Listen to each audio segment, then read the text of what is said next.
How's it going, Mets and Mariners fans? We're back at it with the latest video as we're doing our Walking with Wardy segment because about to leave where I'm currently been at over the past couple of days. Now heading back home very soon and didn't feel like setting up the computer because it's not warranted of that. It's already packed away. However, we do have breaking news to get into. So we're doing the Walking with Wardy segment just like what we did talking about Steve Cohen's presser the other day. Make sure to drop that like and subscribe button. But as you guys already know, you've seen over the past hour, the Mets have made a trade, and it's an interesting one. Something that we talked about a lot of recent, how the Mets may find themselves, say, eating either a bad contract or just a contract that's maybe undesirable to with a certain club in order to obtain a player or players that could impact the Mets now, specifically in the bullpen front. And the Mets have done exactly that by acquiring starting pitcher and Chris Flexen, who the Mets drafted back in 2012, and then he was with the Mets from 2017 to 2019.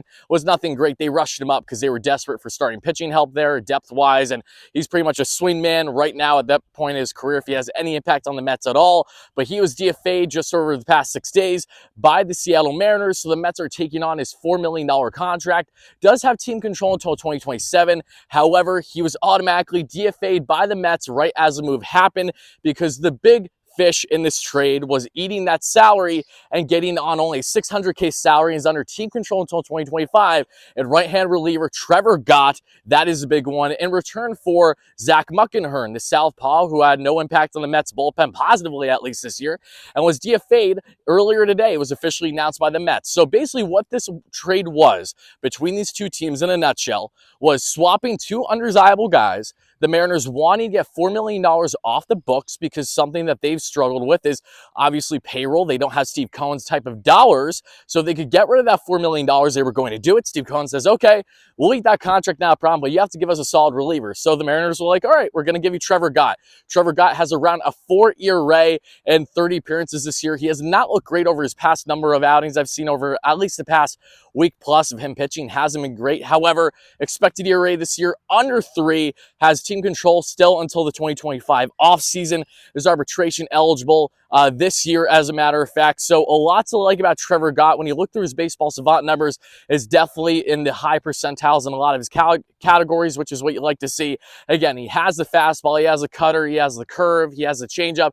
He's got that 4-pitch mix. Again, not high on the velo with the fastball by any stretch, but the moral of the story, why this is such a smart move for the Mets. Again, a Mets team that has not officially committed to being a full seller, and they certainly are anything but a buyer right now, but they just utilize Steve Cohen's money perfectly by acquiring a reliever that they desperately need for their pen to help take away innings that would usually be eaten by the Dominic Leones of the world, the TJ McFarlands. You know, let's face it, guys that should not be in this Mets bullpen whatsoever. Now they finally get a bona fide innings eater that can be utilized plenty, help take the weight off the shoulders of more of the high leverage guys currently in this Mets bullpen, and hopefully helping out the rotation in itself too. Again, Chris Flexen was automatically DFA'd, so I'd imagine he's going to clear because no one's going to take on his money, and he is going to go to Syracuse where he can work and fine-tune himself. Flexen had around a 3 to 4 ERA over the past 3 years since arriving back from, I think he was pitching in the KBO, if not the MPB, after being with the Mets for a couple years from 2017 2019. Came to the Mariners three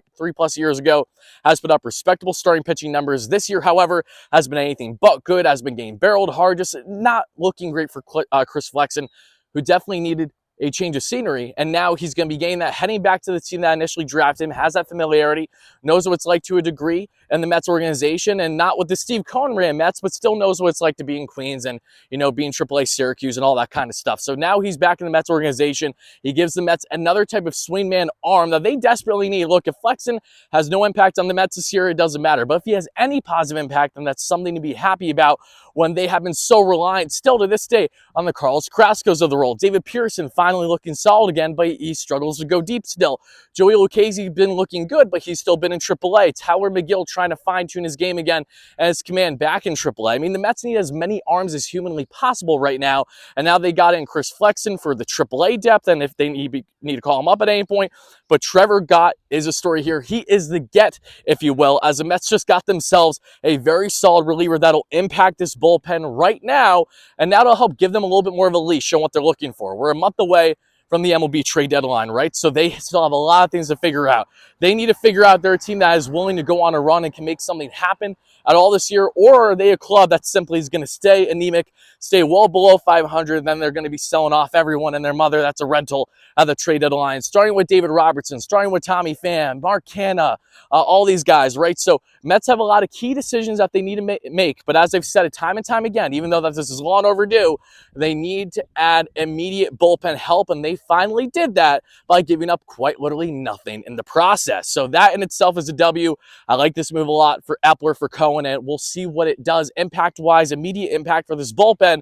But ultimately what it's going to mean for the Mets now going forward is they have a really rough West Coast schedule coming up, starting with the Arizona Diamondbacks tomorrow night. Oh, could I sing on the bump if I'm not mistaken? And then you got the San Diego Padres, I believe, starting Friday. I will be in San Diego for that series. Your boys hitting the scene in Cali with the best Padres YouTuber out there, my good friend and business partner, that being in Borna. Shout out to you at Hogwatch. So we're going to be together covering that Padres series later this week. So we'll be doing live streams together that you can see on both of our platforms. A lot of fun stuff. But again, want to share the news, my initial reactions to this on the Mets acquiring Chris Flexen, who they DFA'd right away, and a very solid reliever in Trevor Gott, who will have an immediate impact in this bullpen in return for Zach Muckenhirn, who is never going to positively impact the Mets this year. So whatever your thoughts or reactions are, let me know in the comments below. And as always, thank you guys so much for watching, and stay tuned for more great content. Queen's Corner podcast hopefully coming out later tonight, as long as I'm back home in time. We'll see, if not earlier tomorrow, but we're going to have content, trade content coming out very soon aside from this, with all the rumors starting to pick up in the final month leading up to the trade deadline. So make sure you're chiming in here on the WardyNYM YouTube channel. Thank you guys so much again, and as always, let's go Mets.